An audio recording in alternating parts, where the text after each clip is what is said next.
அரசினர் தனி தீர்மானம். மாண்புமிகு முதலமைச்சர் அவர்கள்.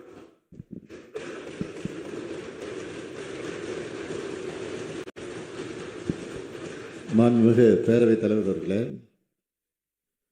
தமிழ்நாட்டில் மட்டுமல்ல இந்தியா முழுவதிலும் உள்ள கிராமப்புற மக்களுடைய வாழ்வாதாரத்தை, மாநிலங்களின் நிதி கட்டமைப்பை, உள்ளாட்சி அமைப்புகளின் சுய சார்புத்தன்மையை, கிராமப்புற மகளிருக்கான வேலைவாய்ப்பை குலைக்கும் வண்ணம் ஒன்றிய அரசு தலைமையில் நிறைவேற்றியுள்ள மகாத்மா காந்தி ஊரக வேலை உறுதி திட்டத்திற்கு மாற்றாக கொண்டு வந்துள்ள புதிய திட்டம் குறித்து இந்த பேரவையில் தங்கள் அனுமதியோடு சில முக்கிய விவரங்களை தெரிவிக்க விரும்புகிறேன்.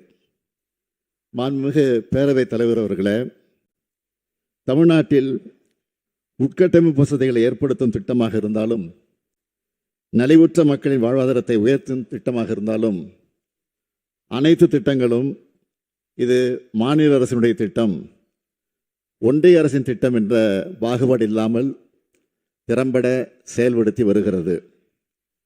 ஒன்றிய அரசின் பல முன்னோடி திட்டங்களில் இந்திய அளவில் தமிழ்நாடு அரசின் செயல்பாடுகள் முதன்மையாக இருப்பதோடு பல்வேறு ஒன்றிய அமைச்சர்களின் பாராட்டுதல்களையும் தொடர்ந்து பெற்று வருகிறது.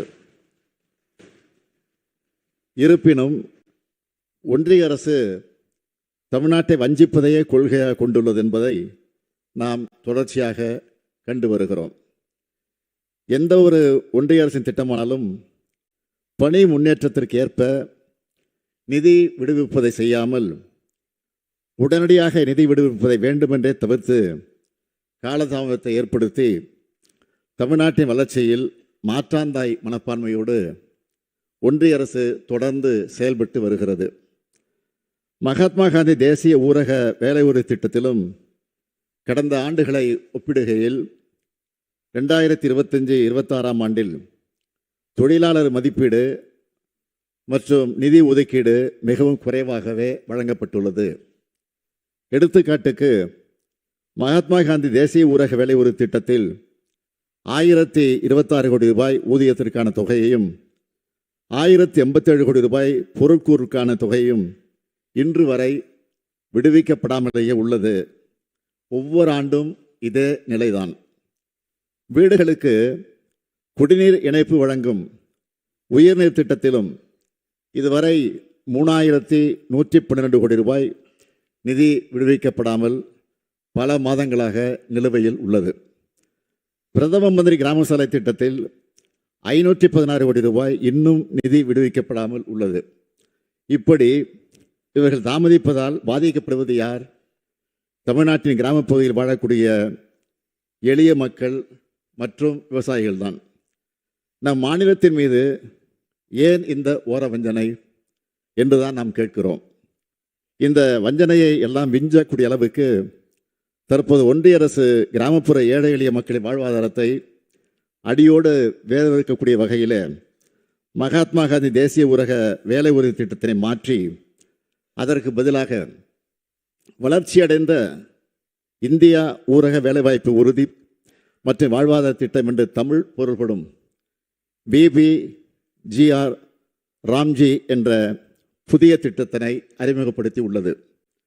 ஏற்கனவே இருந்த மகாத்மா காந்தி தேசிய ஊரக வேலை உறுதி திட்டம் தமிழ்நாட்டில் சிறப்பாக செயல்பட்டு ஊரக பகுதிகளில் பதிவு செய்யப்பட்ட ஒவ்வொரு குடும்பத்திற்கும் 100 நாட்கள் வேலையை உறுதி செய்தும் சராசரியாக ஒவ்வொரு ஆண்டும் 65 லட்சம் குடும்பங்களைச் சேர்ந்த 74 லட்சம் தொழிலாளர்கள் தங்கள் உடல் உழைப்பை தந்து பயன்பெற்று வந்தனர். இதில் 85 விழுக்காட்டுக்கும் அதிகமானோர் பெண்கள் என்பது குறிப்பிடத்தக்கது. இந்நிலையில் புதிதாக அறிமுகப்படுத்தப்படும் BBG ராம்ஜி திட்டத்தை அறிமுக நிலையிலேயே நமது நாடாளுமன்ற உறுப்பினர்கள் கடுமையாக எதிர்த்திருக்கிறார்கள். அனைத்து எதிர்க்கட்சிகளும் ஒன்றாக குரல் எழுப்பியிருக்கிறது.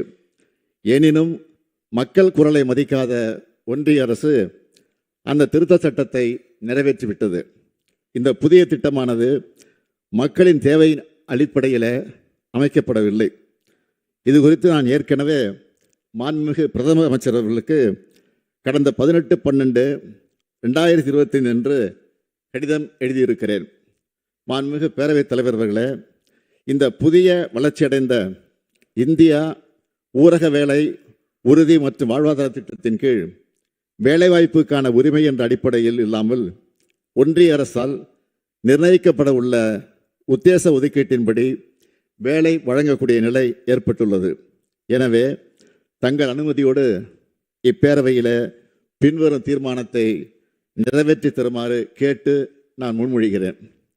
தீர்மானம்: மகாத்மா காந்தி தேசிய ஊரக வேலை உறுதி சட்டம் 2005 படி கிராமப்புற மக்களின் வேலைக்கான உரிமை நிலைநாட்டப்பட வேண்டும் என்றும், மக்களின் வேலைக்கான தேவைக்கேற்பவும் மகாத்மா காந்தி தேசிய ஊரக வேலை உறுதி திட்டத்தின் மாநில செயல்திறன் அடிப்படையிலும் தொடர்ந்து நிதி ஒதுக்கீடு செய்வது உறுதி செய்யப்பட வேண்டும் என்றும், மகாத்மா காந்தி தேசிய ஊரக வேலை உறுதி திட்டத்தின் கீழ் பெரும்பான்மையாக பலனடைந்து வந்த பெண்கள், மாற்றுத்திறனாளிகள், ஆதிதிராவிட மற்றும் பழங்குடியின மக்களின் வாழ்வாதாரம் தொடர்ந்து பாதுகாக்கப்பட சமூக பாதுகாப்பினை உறுதி செய்திட முந்தைய ஆண்டுகளின் ஒதுக்கீட்டிற்கு குறையாமல் ஒதுக்கீடு செய்யப்படுவது உறுதி செய்யப்பட வேண்டும் என்றும், உத்தேச மதிப்பீட்டின் அடிப்படையில் தன்னிச்சையாக ஒன்றிய அரசு நிதி ஒதுக்கீடு செய்யும் என உள்ள தற்போதைய புதிய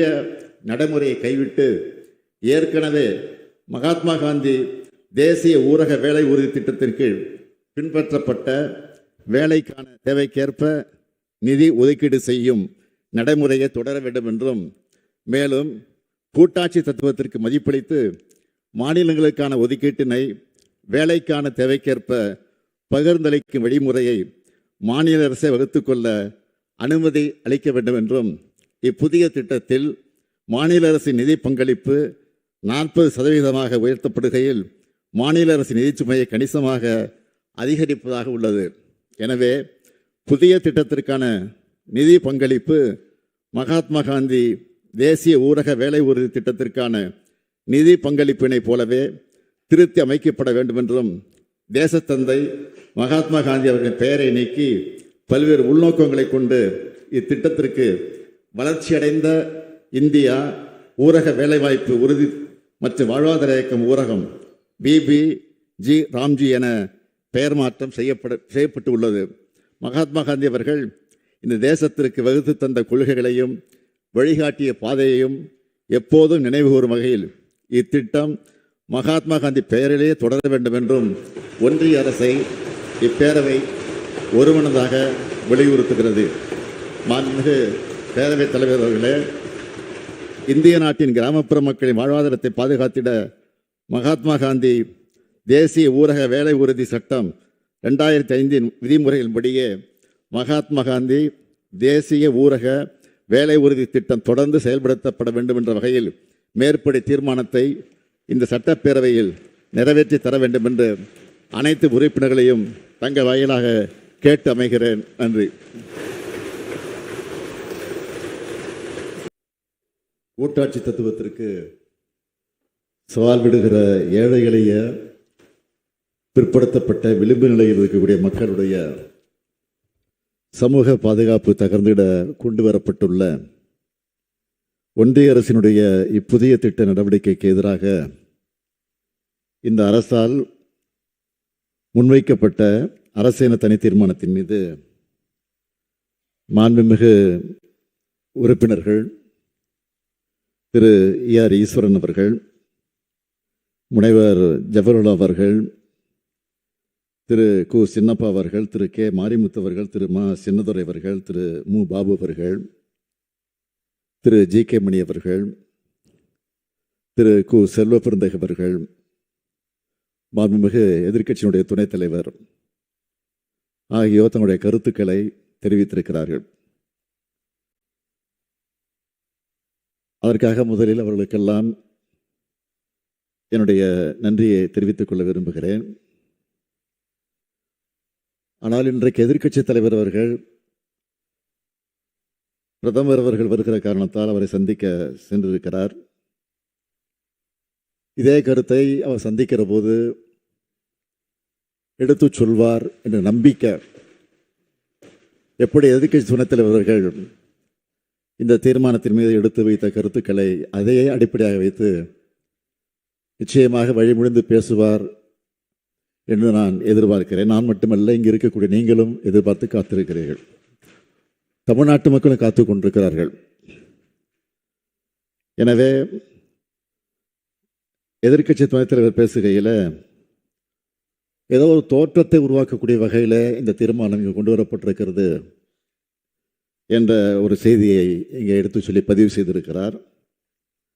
ஆனால் கிராமப்புற மக்கள் என்ன சொல்கிறார்கள் அதை அவர் முதலில் தெரிந்து கொள்ள வேண்டும் என்று நான் இந்த நேரத்தில் கேட்டுக்கொண்டு, எது எப்படி இருந்தாலும் இதை பற்றியெல்லாம் நான் அதிகம் இங்கே விமர்சனம் செய்ய விரும்பாமல், ஆனால் அதே நேரத்தில் குறை சொல்லி இதை ஒரு தோற்றத்தை கொண்டு வருவதாக சொல்லி இருந்தாலும் அதையும் தயவுசெய்து இங்கே பதிவு செய்யப்பட்டிருக்கிறது. எனக்கு அதை நான் மறுக்கவில்லை. இருந்தாலும் நாம் கொண்டிருக்கக்கூடிய கொள்கைகளை ஏதோ உறுதியாக இருப்பது போல தோன்றுகிறது. அப்படி தோன்றக்கூடிய அதை உறுதி செய்யக்கூடிய வகையில் நிச்சயமாக மாண்புமிகு பிரதமரிடத்தில் எதிர்க்கட்சி தலைவர் அவர்கள் என்று எடுத்துச் சொல்வார் என்ற நம்பிக்கையோடு இந்த தீர்மானத்தை பேரவைத் தலைவர் அவர்கள் நிறைவேற்றி தர வேண்டும் என்று கேட்டுக்கொண்டு அமைகிறேன். மாண்புமிகு முதலமைச்சர் அவர்களின் தீர்மானம் பேரவையின் முடிவுக்கு விடப்படுகிறது. ஏற்போர் ஆம் என்க, மறுப்போர் இல்லை என்க. மறுப்போரே இல்லை என்று கருதுகிறேன். மறுப்போரே இல்லை. தீர்மானம் ஒருமனதாக நிறைவேறியது. ஆளுநர் பேருரைக்கு நன்றி தெரிவிக்கும் தீர்மானம்.